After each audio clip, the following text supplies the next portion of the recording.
Hey, it's Tim, Pickup Truck Plus SUV Talk, joined by the 5'1" of the world. It's Jill Simonello. Come on down. I know. I feel I'm the next contestant on The Price is Right. I don't know. I feel like, something's going on there. I feel like I've done that like 50 or 60 times. Each time I do it, it gets better and better. It's one of those things. Well, you think it gets better and better. Maybe it just gets weirder and weirder. Okay, we're going better and better. Thank you for that, Jill. Got And it. moving along. We're gonna a lot of topics tonight, but before we get into it, Gene was talking on the chats, and Dave's talking on chats, and Todd's talking on chats. We have lots of stuff going on. I was gonna reference something, and I was talking a little bit off air with Jill about this. So I was on All Train Nation on Saturday morning. Buddy Dave over there does a mid-sized truck live stream, and it started off at 6 o'clock my time, so it's kind of early in the morning, a little early in the morning. Anyways, I started doing the live stream, and we're talking about mid-sized trucks. And then Dave asked me about the infamous photo of the GMC Sierra with the blood coming down the back. So I went deer hunting with the GMC Sierra. And it turned into this conversation where I didn't want to run a story, and Jill was like, "You're running the damn story." And I was like, "I don't." Yeah, you got to do the story. That's such a good image. So if you guys don't know the story, I took a GMC Sierra AT4X out deer hunting.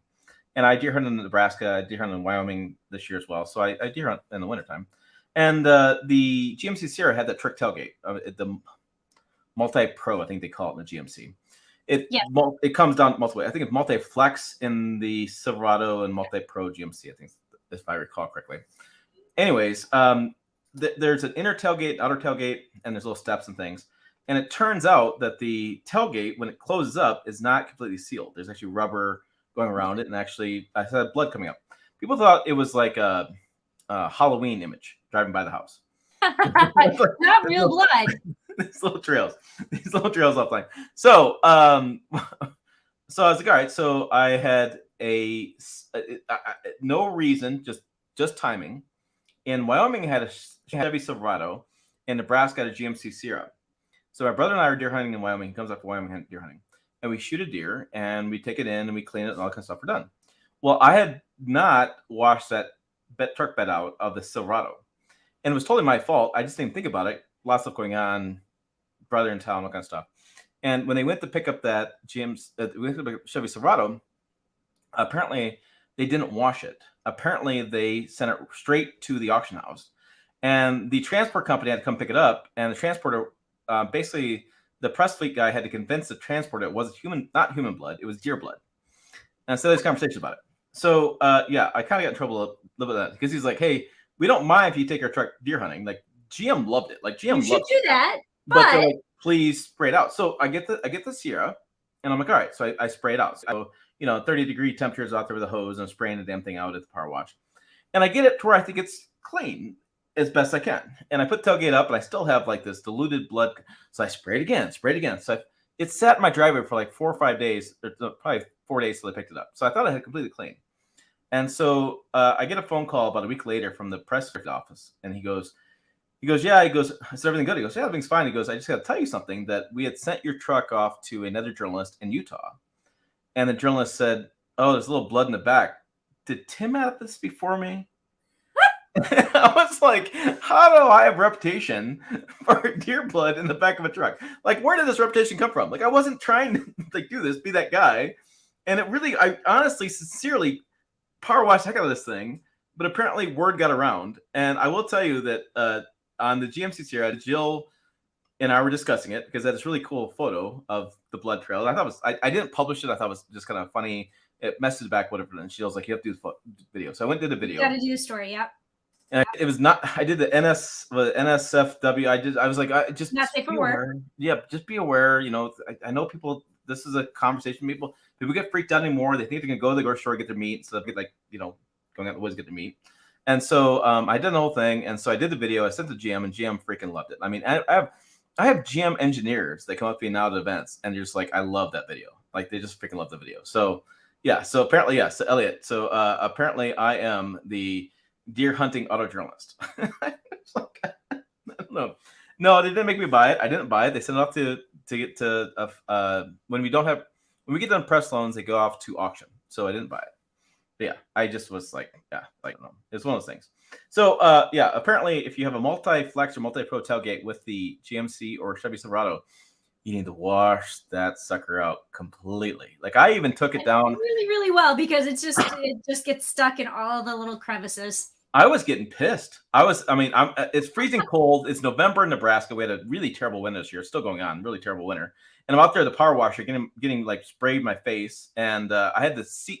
I'd taken it down to the step was coming out. Like that's how far I had this tailgate down. And I still could not get all the blood out of it.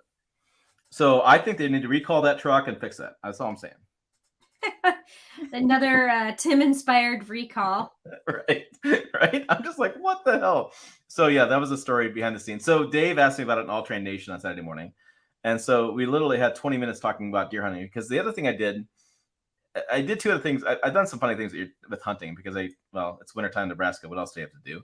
And I took a Jaguar F-Type deer hunting. I thought that was really funny because like. Hopefully you did not put a bloody deer in the back of that car. The cat was hunting the deer.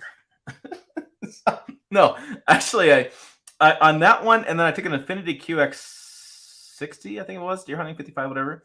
And I will tell you, on a Jaguar and Infiniti, I purposely did not shoot a deer because I was like, I don't know what to do with it. And people were like, well, you just strap it across the hood. I'm like, do I really? I'm like, no. So actually, in both cases, I waited till the car was gone, and I found my shot deer when I was done. I was like, I'm not going to mess with that. But yeah, so both times. And then the funniest thing I ever had was, maybe we'll find the photo someday, was I had a Jeep Cherokee and I took it out snow goose hunting. And I went to my uncle who had a bunch of decoys. I need to go buy a bunch of decoys. I do enjoy goose hunting. I need to buy decoys. Anyways, there's all these snow geese in the back of the Jeep Cherokee, like looking at each other like, mine. I mean, it's a bird on a stick with a round metal thing that holds onto the ground, And so yeah, the Jeep was actually laughing about that pretty good because it's like they're like, we've never thought about measuring cargo capacity by the number of snow geese decoys you have.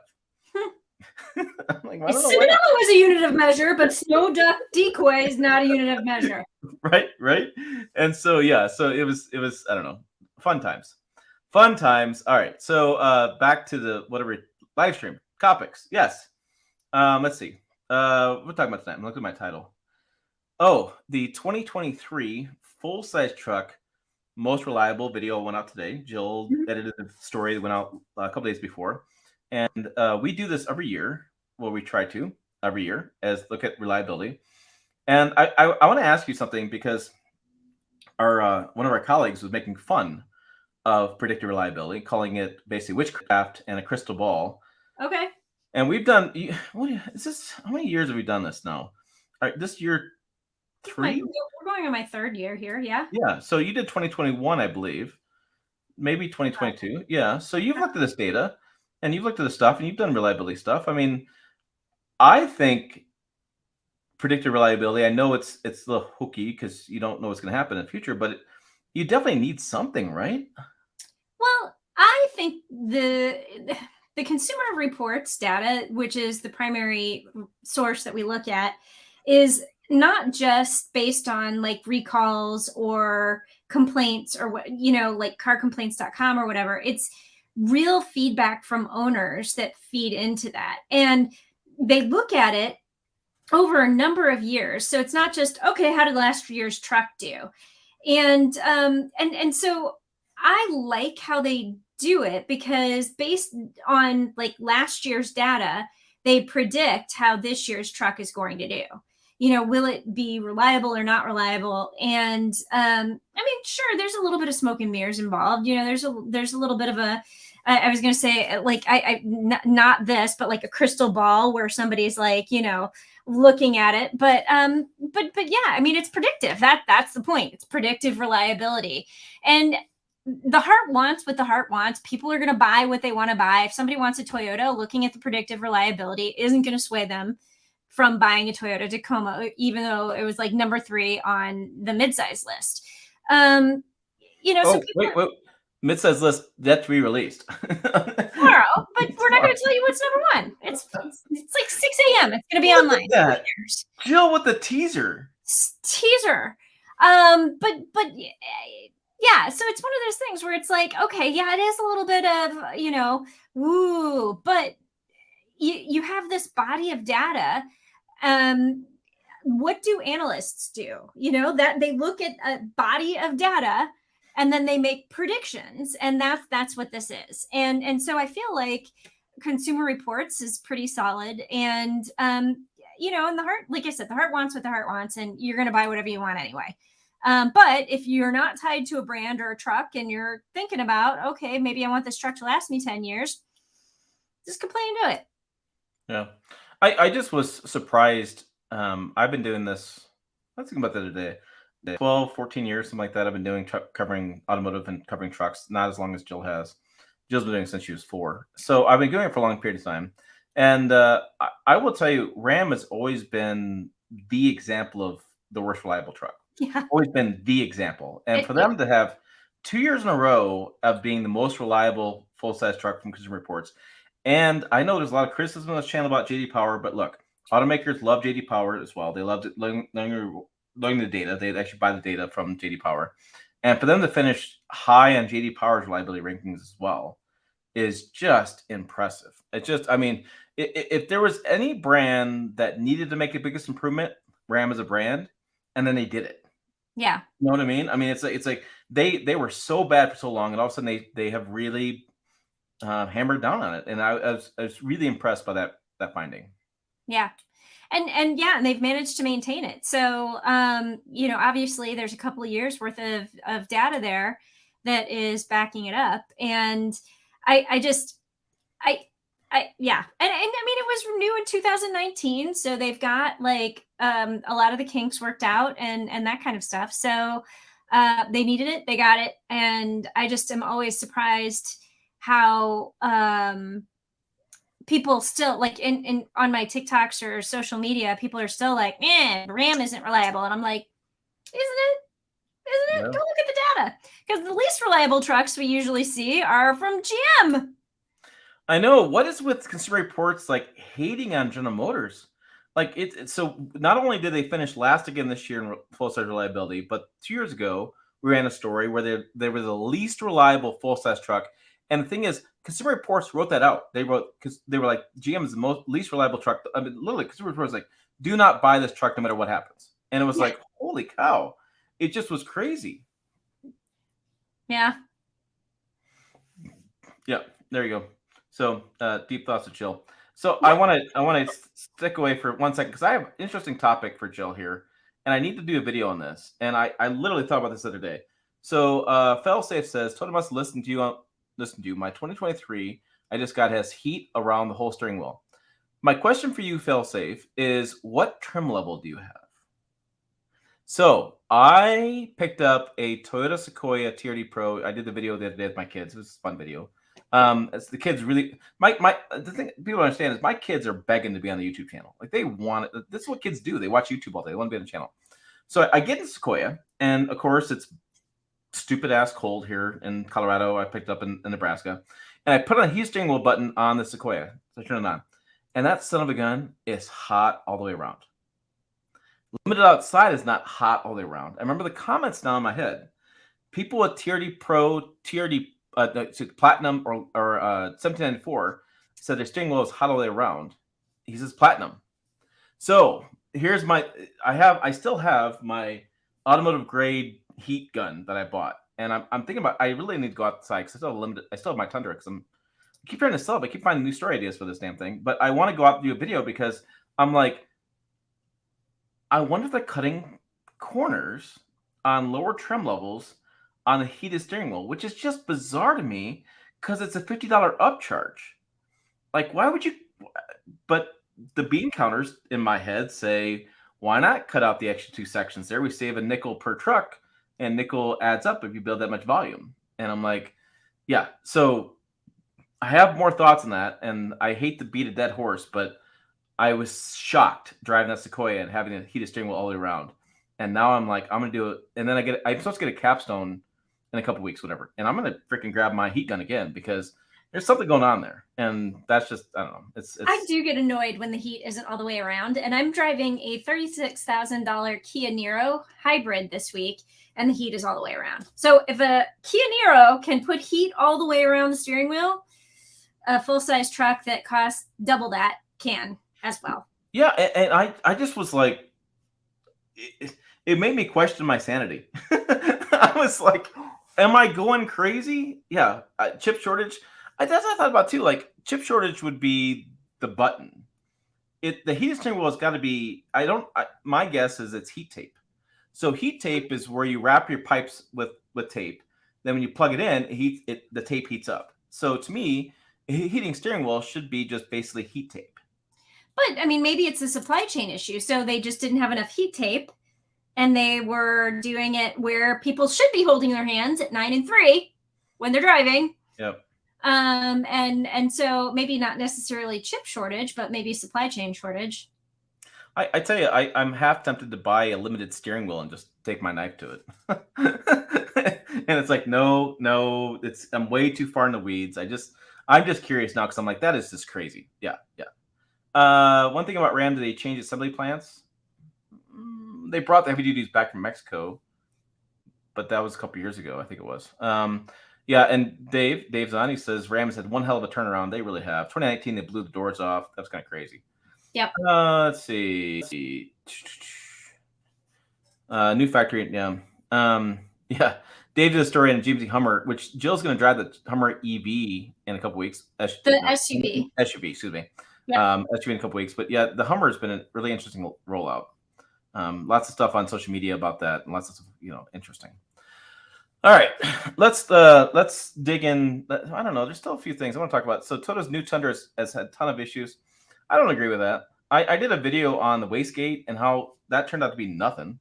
I mean, people got impacted. I was done, and we did the known problems, and all the known problems I found. My seat cracked. My weather stripping didn't work out right. I mean, it wasn't like a ton of issues. The powertrain's been fine, engineering's been fine, and so I do wonder about this idea that if the seat cracks or the weather stripping is not meeting up, is that really a reliability issue, or is that more like customer perception issue?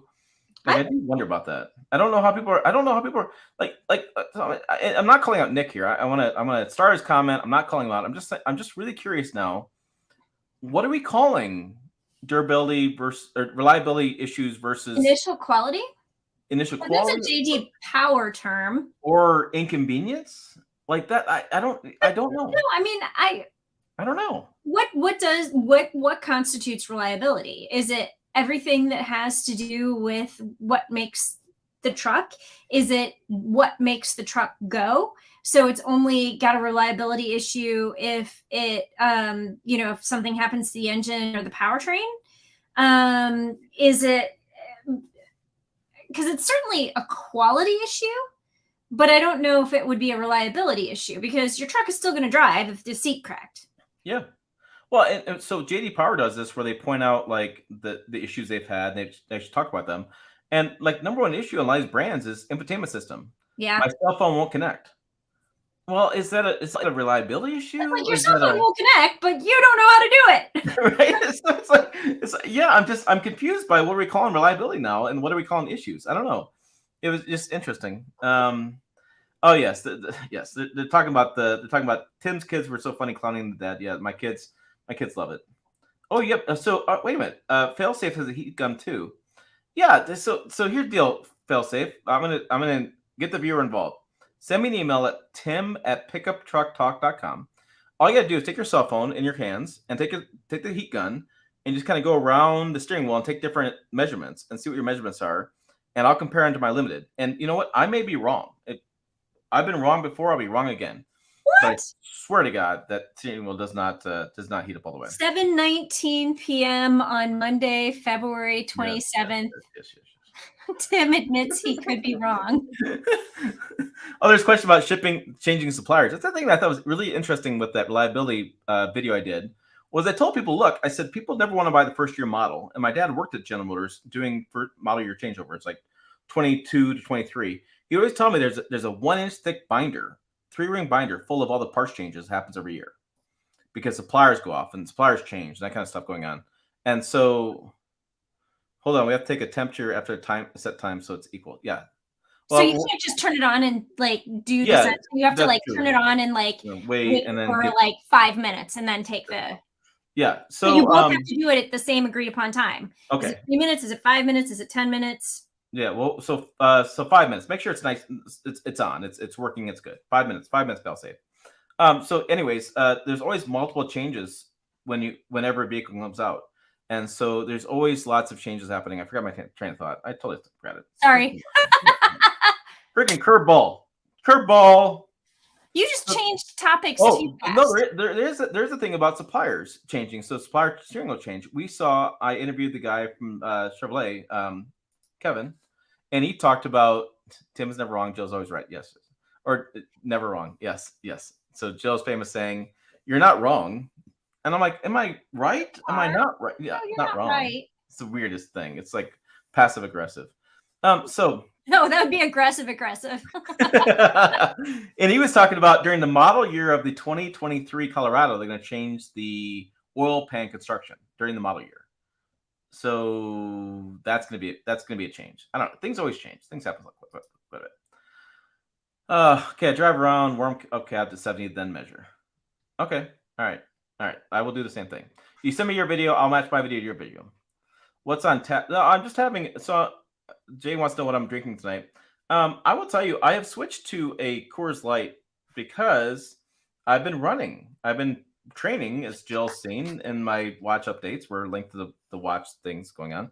And I've become too dehydrated with whiskey, so I decided to take a break and just have a beer here and there. And because it's 100 and some calories, but it's mostly water, and it keeps me hydrated and keeps my headaches at bay because I'm being more hydrated. So that's what's going on. All right. He's carving up for his run.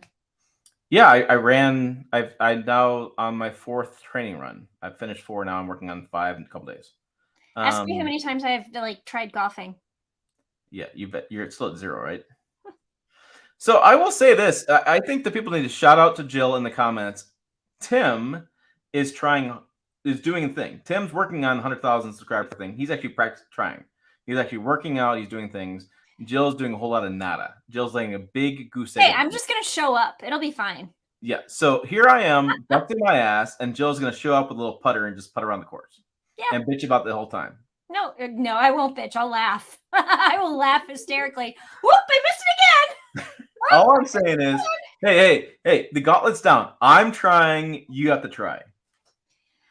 I need clubs. I need shoes. Okay, you didn't really need to equip yourself to try. I actually have to equip myself to try. I went and bought a pair of pants the other day, running pants. You know why? Because I went running outside and I kept pulling my ass up every time I went to run because my pants were too big. So I went and bought a pair. Pins and duct tape are for, friend. I did. I'm gonna have to buy some new shirts here because I'm losing a little weight. So I'm gonna probably have to buy new shirts and clothing. So yes, I am putting in the effort in. All I'm saying is effort. All right. Oh wait, yes. Here we go. I'm resting for the next Rebel rally. Absolutely, Tyler. Actually, speaking of Rebel, I'm doing training at the end of this week. So follow Team Brute Squad on Instagram or follow me, Jill Simonello, on Instagram because I'll be posting updates about our training that we're doing this week in the dunes. Yes. Replace your divots, Jill. Mike Delangelos wants to know about reliability and ridge lines tomorrow. All right. That'll come out tomorrow. Yeah. So I didn't realize the full size reliability was going to be so hot topic for people. I know it's always it has been in the past a big viewed video, but I'll do mid-size tomorrow. Now working on heavy duties here in a little bit. There was a Dave and I were talking offline about that. We just can't seem to get a video to really take off. So I was really surprised to see people watching that one. I don't know what's going on these days. Kind of weird on YouTube world. All right. I came with a 44 Magnum. It's kind of heavy. You guys have to understand this is that while I go hunting and you guys think that's great, whatever, Jill has a concealed carry license. Well, no, I don't have a concealed carry license yet. I'm going to get one, but okay. I do have a firearm owner's identification card. Yeah, so Jill's not a Jill's actually knows how to use a weapon. I asked Jill once about doing some outdoor adventure kind of hunting, fishing kind of clubs, and she was like, "Oh, yeah." She's like, "You want me to fire a weapon? I'm all about it." I know. I went deer hunting long before Tim ever went deer hunting. So yeah, she did. She went hunting long. I mean, I went hunting as a kid, but I don't remember. That doesn't really count because I can't do anything. Picking my nose in the woods, whatever. But yes, I didn't take it seriously until I got a little bit older. All right. New Buick SUV. We should get to the other topic before I get too far into the woods. Into the weeds. Or the woods, weeds, whatever. I want to show the homepage for a minute because. Well, and to be fair, it's not a new Buick SUV. It's a refreshed Buick SUV that already exists. I kind of read part of this. I read it, but I didn't really absorb it. Okay. So it's a Buick Encore, because you said Tim, the Avenir is ready for you, and I'm like, Avenir, looking at Avenir, and I'm like, wait, what? And then I was like, oh, you mean the Buick Encore has an Avenir? Is that a trim? That's a trim, right? Yeah, it's a trim. It's the top tier trim. Okay. So this is the website. If you guys have been to pickuptrucktalk.com. So yeah, there's Avenir trim. And so what is with this?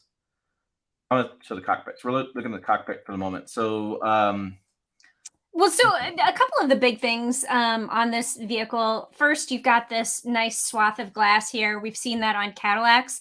This is the first time it shows up in a Buick. That also, you're going to see the new Buick logo. So I don't know if anybody's been to auto shows or looked at auto show photos, or if anybody knows anything about the Buick Wildcat concept car.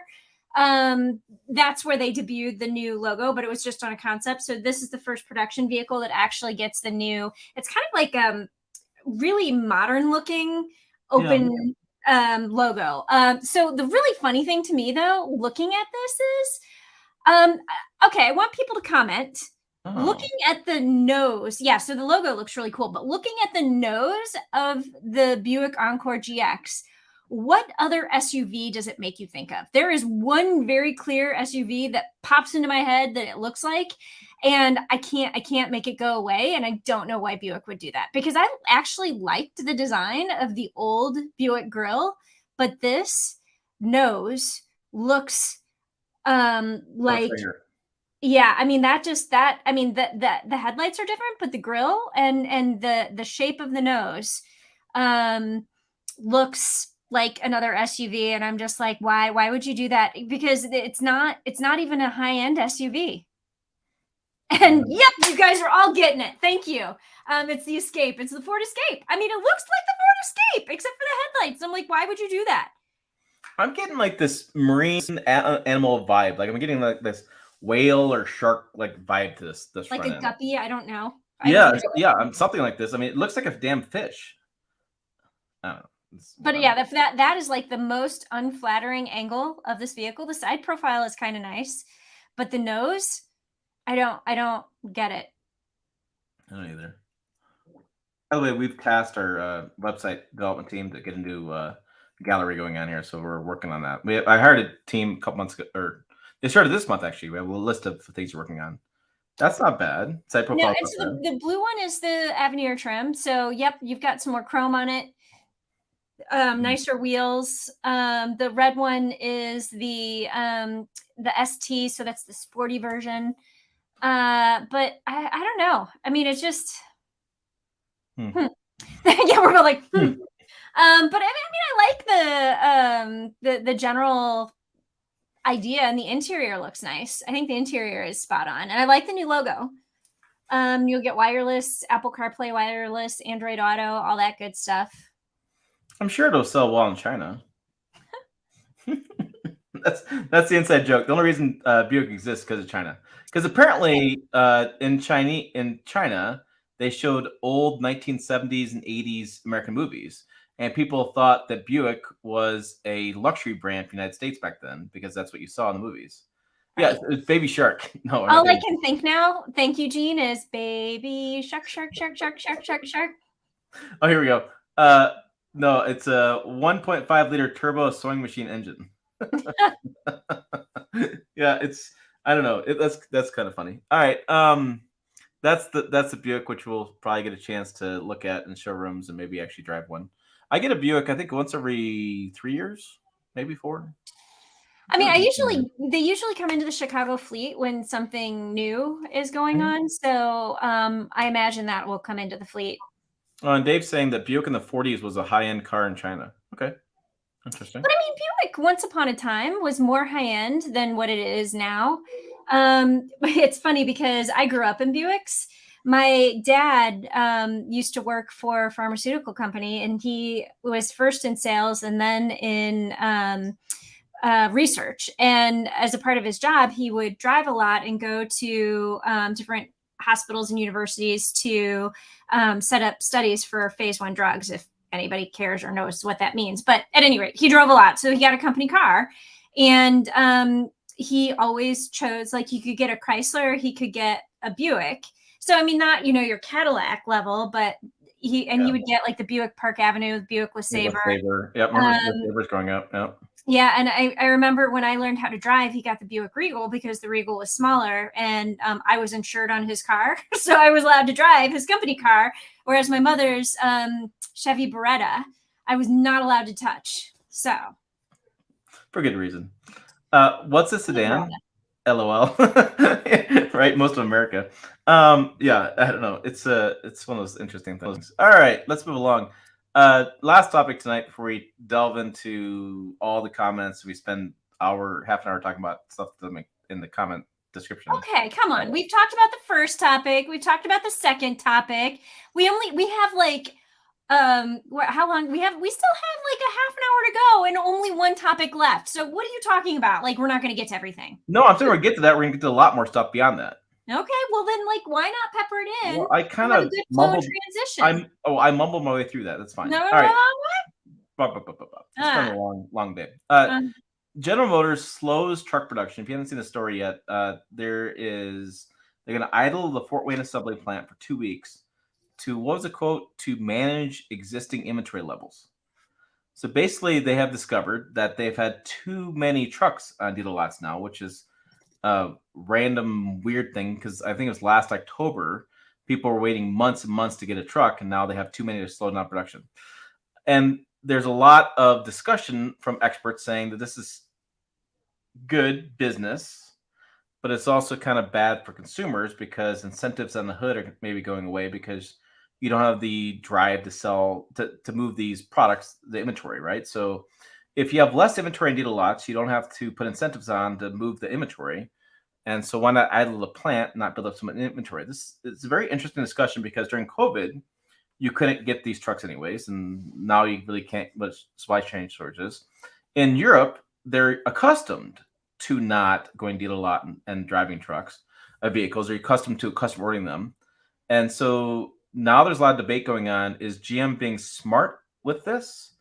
Or are they going to hurt customers? Because as we saw a couple weeks ago when I did a video, GMC was touting their great average transaction price actually growing higher. And so they were touting how much it was good for them, for customers spending more money because they got more profit, which is good from a business standpoint. But we hear from consumers all the time, they're just really upset about how high truck pricing has gotten. So I think it's a very interesting discussion going on with that. Yeah, Chevy lots literally look like they only sell pickup trucks right now with low inventory levels of Silverado. Chevy lots are interesting. And yeah, so Elliot points out, can't GM drop 10,000 off the price like they usually do for full-size trucks? I think that's the crux of the issue there, Elliot. I think General Motors doesn't want to do that. They want to hold. They don't want to do the incentives to move inventory anymore. They just want to hold on. They want to slow the plant down and conserve inventory. I think it's a very interesting discussion. Dave says, going on the path of a new CEO. Yeah, I don't know that Mary Barra was in charge. Oh, she's been in charge before the pandemic now. So I think she saw it before. And now the automakers are going, hey, we sold a lot of vehicles during the pandemic, and now we have a lot of people still wanting vehicles. So why do we shove a bunch of vehicles to the inventory in the lots?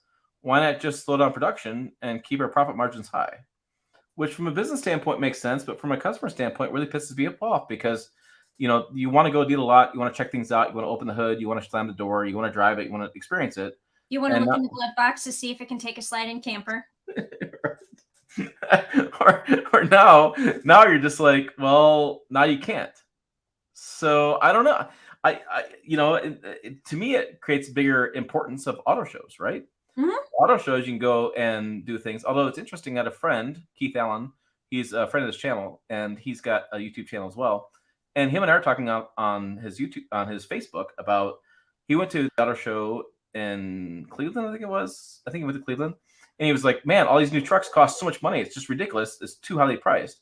And I'm like, "Well, because in an auto show, you're not seeing the full gamut of the trims. You're seeing typically the high-end trims that have all the expensive pricing and stuff to them. So if you look, if you never knew about trucks and went to the auto show and came home, you'd be like, "Oh my God, we can't afford these things. They're so ridiculously expensive." Not knowing that in some trim levels of trucks, there's $20,000-$25,000 difference. Yeah, I mean, for me, like the benefit of an auto show is okay. Yeah, you can see what's possible, like from the rear view camera mirrors to the big screens to the 30-way adjustable seats or whatever. But the real point is to be able to sit in it. Can you see over the hood? Can you see over the steering wheel?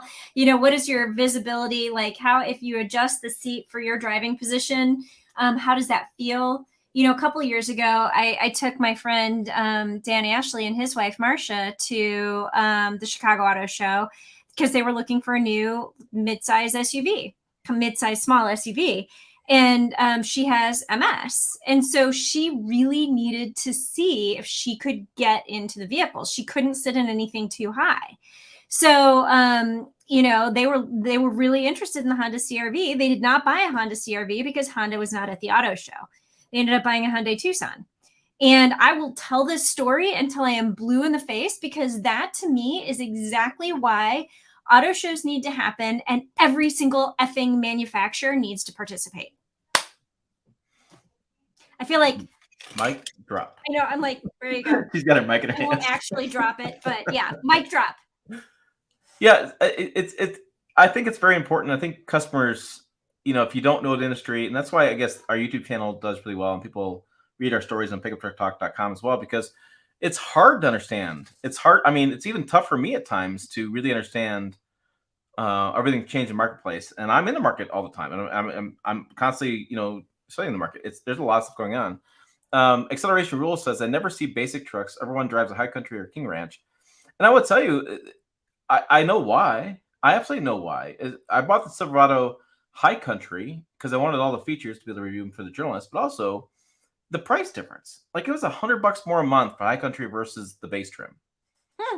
It's $100. And once you're at the $60,000 to $70,000 range, and you have the big payment, what's $100? I mean, and so why? That's why people are like, well, That's a month's worth of Starbucks. Yeah, well, I mean, we're right. We have this ways of rationalizing what $100 is with Starbucks or beer or whatever. You pay this number on the thing, but the reality is people have more money these days. Beer. What are you talking about? No, I'm kidding. I'm kidding. but I mean, people have more money these days. Oh, I would say not overall, but I've looked at stuff, and the middle class is pretty wealthy compared to what they have been in previous generations, right? So 1950s, 60s, 70s middle class versus today is night and day difference. And so I think it's interesting. I remember years ago, I'll keep bringing this up. Years ago, I was in a Toyota Tundra Facebook group, and the guys were bragging about how big their truck payment was. They were taking out they were buying a Platinum for $67,000 and putting on a 12-month loan. O-rig guys, Roughnecks. Those guys live on the site. They pay no money. They make huge wages. Yeah. They go out and buy a truck, pay cash for it. So I don't know. It's a very interesting. Now that I agree with, paying cash for your truck. Yeah. New trend: cars at auto shows are locked, and not just the Porsches. So here's what happens: is that if it is a new, like brand new truck, it'll be locked. And the reason why the cars are locked at auto shows for that purpose is twofold. Number one, the interiors aren't really done yet. There's still duct tape, and there's not screwed in. They're not production. Automakers don't always have timing right with the plants and things to roll things out, and they can't hold back from releasing new vehicles because they're on a big agenda, big calendar. So they have to go out. The second thing that you notice in auto shows, if you look closely, is that they take out certain things. So for example, I went to the Detroit Auto Show, then the weekend later with my daughter and my dad, and they had taken out the shift knobs. And I was like, what's going on with that? And they're like, well, people steal them. And so there's a lot of times they will lock the interiors of these trucks, of certain vehicles, because people are stealing stuff out of them. Yep. And so, yeah, it is interesting. This is why we can't have nice things. But if you go to so if you go to show and the truck is up on a stage and it's rotating around, and you can't get in it, it's probably because it's really brand new. It's pre-production. They can't, the pre-production for us means it's not a finished product, and so they don't get in. So when I did for example, I did the Ram concept, the Ram Revolution concept with the CEO, and I didn't even think I could get inside the vehicle, and he says, "Oh yeah, we'll make it work." And I had to be really careful. Like, I couldn't sit in the back. I could only sit in the front, and I couldn't sit. I mean, it was one of those things where it's like I could only sit like this, and because it wasn't done. No. It looks like you look at the stuff on stage, you go, "Oh, it's done. It's completely done." No. And there's a really funny story. When the Toyota Tacoma was revealed at the Chicago Auto Show in 16, 17, 18, something like that. I forget the exact year. The guy driving it on stage, so they did a presentation. They drive the trucks on stage, and they have the pomp and circumstance and the lights and the music, all that stuff. And as he drove on stage, all of a sudden I could look over, and the hood popped. It popped up a little bit, and then he stopped, and somebody walked over and casually took their arm and pushed down the hood. Well, it turns out that the hood release latch wasn't finished. It was just a string hanging there in the cabin, and his shoelace actually caught the hood release latch. And when he pulled back his foot, he accidentally popped the hood. So that stuff happens all the time. I don't know. It's interesting. All right. Yeah, Porsche. So Jill's firing out the comments because she's bored with my stories. I know. I'm like, moving on. No. So, all right, Jill, what's the one vehicle you've been on the show with and you was locked? Or remember we had to ask for permission on one vehicle, didn't we? Did we have to get one unlocked or something like that? We had to ask. Okay. Here's my frustrating story. So it was the Chevy, I think it was either the Blazer or the Equinox EV, where we were at the Detroit Auto Show, and we got disrupted because the president was there. So our time was very abbreviated to be able to get our SHIT done. And we went in first thing in the morning, and none of the Chevrolet PR people were there yet. And so, like, the little watch people, the product specialists, they're like, "No, you can't get over it. You can't climb over this, silver bar. No, we can't open the doors. No, you can't sit in it. No, you can't look in it." And I'm like, media, like, I'm trying to do my job here. Like, don't you want people to see the inside of this vehicle? I can't help you. And so, like, then we're on the phone to people like Chevrolet, and we had a deal. Where they were like, if you will do a video on the Chevrolet Tahoe RST, which was just revealed at the show, and they were trying to get coverage for it. They're like, if you do that video, we will unlock this car for you and allow you to sit in it. Yep. And they did not. They unlocked it for everybody else and put us at the back of the line. And then by the time we could get it, the show was over. And I was just like, seriously, we did your video. Yeah. We did your video, and you did not get us in the car. Still a little bit bitter about that. Well, and we still do not have I don't think we still have a really good video on the Equinox EV. We have never been able to get that. It was closed up at Chicago, and there was nobody there to ask for permission to get into it there either. Yeah. Yeah, I mean, there's a lot of times we get questions on the channel like, me giving my Italian evil eye from afar to the people at Chevrolet. I know I'm ducking over here. Out of the way, not me. No, I mean, we try to get involved in vehicles, and there's certain vehicles we can't even get into. So, if you're frustrated by being in a vehicle, like, hey, we've all been there too. There's certain vehicles we can't even get into at all. And then they put them up on stage and they rotate them around. So, like, Horatio wants to know about the Grand Highlander. And we have lots of videos. I won't spill the beans on those videos, but I will tell you that the Grand Highlander, Jill and I did a video in Chicago comparing the rear cargo room and rear seat room of the Sienna, Sequoia, Grand Highlander, and we literally had to throw elbows to get up on the spinning wheel, and we had to get them to we did like a 5-10 minutes on the spinning wheel, and we had to like hop up there, and it was weird. The platform wasn't quite flat, and there's glass going around, so you can't see the glass, and so you're trying to don't slip. Right. So I mean, and then Yeah, that was a tough video to do because of that situation going on with the unveiling date. And they had done the unveil at a separate event that I went to that was loud and it was congested. And I did my best with my cell phone and my AirPods because I couldn't use a GoPro because I wanted it up right away because it was brand new unveiling. And I did not get hosted by Toyota at that time. I got hosted by Nissan, part of the auto show. And Toyota had done a special offsite reveal for just the select journalists they had invited. So, it's kind of one of those things where it's like, I wish I could have done a better job on that. I wish I had a quieter setting. I wish I could have done a better walk around. But it's just what it was. It's just what I could do, and I think that's what happens. People ask me all the time about why don't you do a base trim level truck where it's base trim level truck? I don't get them. We don't get them. Like, so here's a funny story about that. Names will be remitted. But so in Chicago, we do get pickup trucks here occasionally. And it was when I was at my old condo, in my apartment. It was the old apartment. So it was sometime between 2016 and 2020 in that time frame, probably 2018-ish, maybe 17.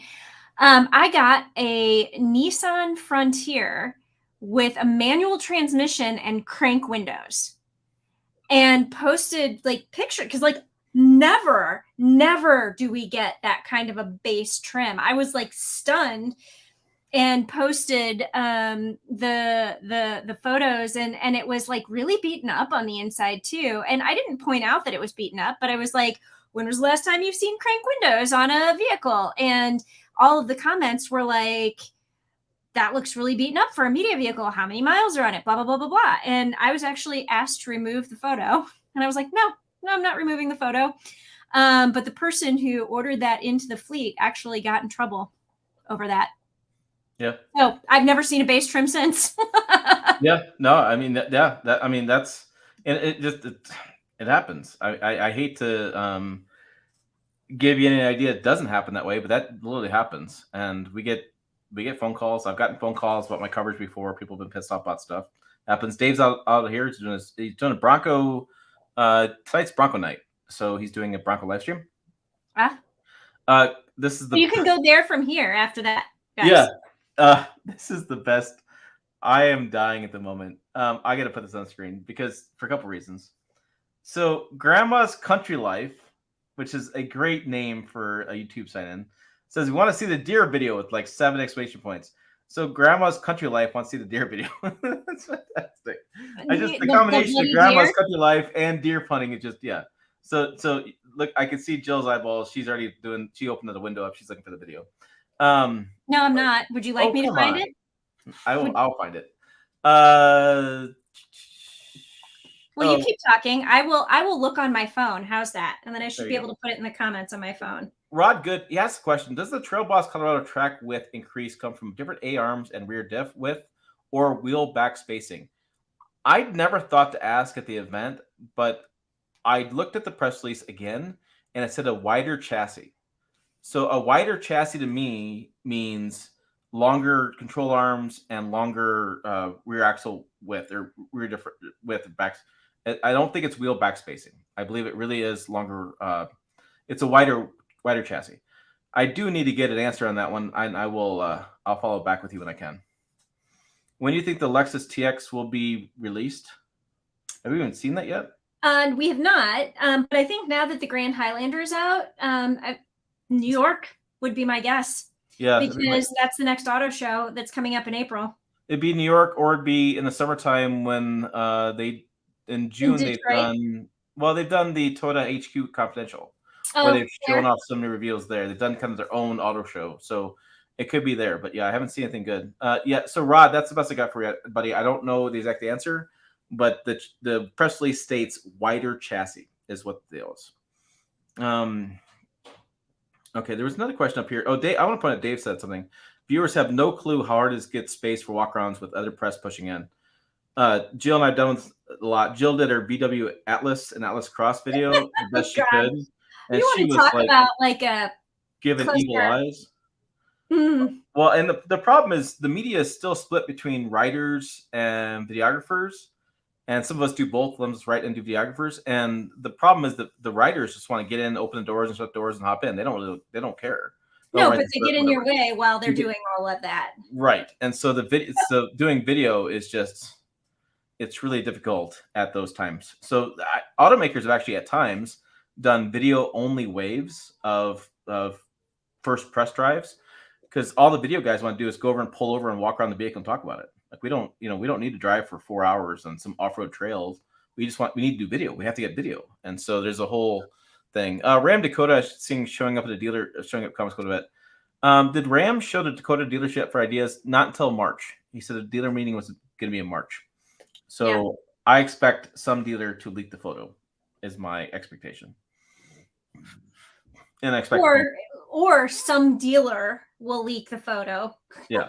Yeah. AKA Ram will push it out through a dealer. I don't know. Yeah. Yeah. So and that stuff kills me. Like, for example, the photo of the Ford Ranger Raptor was an assembly line that Dave ran and I ran.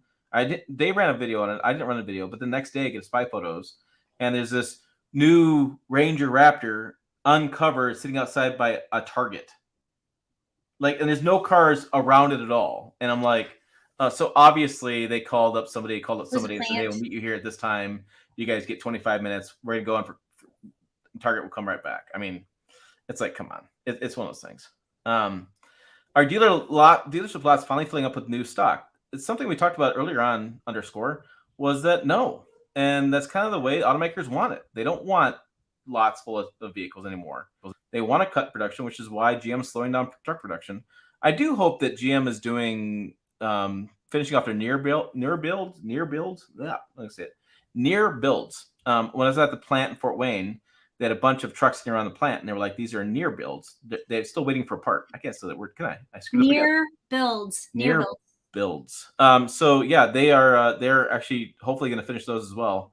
I did hear somebody talked about it today that Ram is still offering $10,000 off of the Bighorn. Basically, Ram had a sale on Bighorns. Now it looks like it's back. Bighorns are kind of the base trim level for the Ram 1500, and they basically overbuilt, and so they're trying to move some out of the way. But it's interesting. C Square says that really enjoyed your conversation with All Train Nation last Saturday. I'm glad you guys did. That was really early. Did you have coffee yet? I got done at 8 o'clock, and I was like, it was 7:30, 8 o'clock, whatever. And I was like, oh my gosh. I was like, yeah, my whole day was messed up. But then it was cold and windy and crappy outside, as per usual this time of year. The way this year's gone. All right. Okay, there you go. I think we covered all the comments. Yeah, people talk. Yeah, of select models here. So Justin says of select models at dealerships. So my Chevy dealership in town has quite a bit of inventory. I would sort of. They kind of mix their used with new, so it's hard to tell. Ford dealer has nothing, and Ram dealer has nothing in my area. Every area is a little bit different depending on how to allocate vehicles. It'd be interesting to see. One of these days, Jill, you should drive around your dealerships in Chicago. I'd be curious to see if you have any inventory. Okay. Do you know if so I've been at Jill's house. I've been around the area, and I don't recall driving by a dealership near you. Not in my neighborhood, no. Yeah, so you have nothing. In the city, we have mostly high-end dealerships. Although there's a Ford dealership on Elston. There's like right off the highway, there's a Jaguar Land Rover dealership. Next exit up is like Audi. And then I know, like I said, there's a Ford on Elston. I don't know where a Chevy dealership is in the city. I'd have to probably go out in the suburbs, and definitely Ram. I have no idea where a Ram dealership is. I'd have to do a little digging. I mean, so not this month. Jill is gone this month. He's like, so how's your travel schedule this month? And I'm like, gone. I'm not home. I think I'm home like 3 business days in the month of March. Right. So next time Jill is at home for a little while, maybe we'll get her to take a press loan around Chicago and just do a quick, like, I'm gonna do a lot. I'm gonna check the lot over here, or whatever. I don't know. It's interesting. There's a Subaru dealership on Irving Park too. I think maybe a Mazda. I don't know. At any rate, Subaru, huh? And I don't have a Toyota, but yeah, sorry. No, it's interesting. I don't have a Subaru dealer within Denver. Probably Fort Collins. Fort Collins is 2.5 hours away, 2 hours, something like that. Yeah, Yeah. interesting. All right. Somebody says, I drive 600 miles every day. I notice driver quality is really on the decline. Every Kia or Hyundai I see is driving like L. Unser. L. Unser, the race car driver. I was like, well, interesting. Ooh, interesting topic. Miles puts out. He says, to be fair, who wants to use ICE car at this point? I was thinking the opposite way. Like EVs are crashing on the used car scene. I mean, who wants to? I don't know if anybody would want a used EV. Like it's because of the battery degradation. right, and So the they resale figure that value. out? I mean, unless you're buying it for a teenager that you don't want to go very far. Yeah, I don't know. That's an interesting question. One of those deals. I'm like, my husband and I usually buy a used ICE vehicle. I'll be honest. Yeah. Well, you have one stall in your garage you can use, and you only have one type of vehicle you can fit in the garage, and your husband's and you were very specific on vehicles you want, so it makes sense. Needs to be small. Well, and fun, and a manual transmission. Jill says, yeah. So we talked about that. So you only buy manual transmissions because of your marriage vows, and so I don't know what we're going to do in a couple of years when they don't make them anymore. You have a big problem with that, aren't you? Yeah, we are. I'm going to get a divorce. That's it. Moving on. Well, I was kind of going down that road, but I did not want to ask about the marriage situation, the divorce. I don't know. It's kind of expensive to do that, one of those deals. Okay, I'm clearly running out of steam. What else do you got, Jill? Do you have anything else going on? I don't know that I have anything else. Yeah, Gene would never buy a used EV. Yeah, weather destroys range for EVs. I was like just looking at the comments.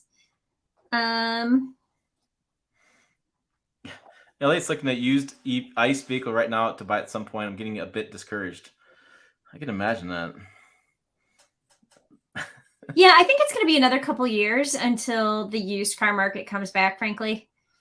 Yeah, I mean, I've had a heck of a time trying to sell my Tundra, and I'm really surprised by that. But I don't know. It's the used market's interesting, but I live in a small area, so it doesn't really surprise me too much. But it's yeah, it is interesting. I think when you buy a new vehicle and try to sell it right away as used, it's a hard time to sell it. But if you keep it a couple of years, I think nobody wants to buy your used Tundra because you talked about all the problems with it.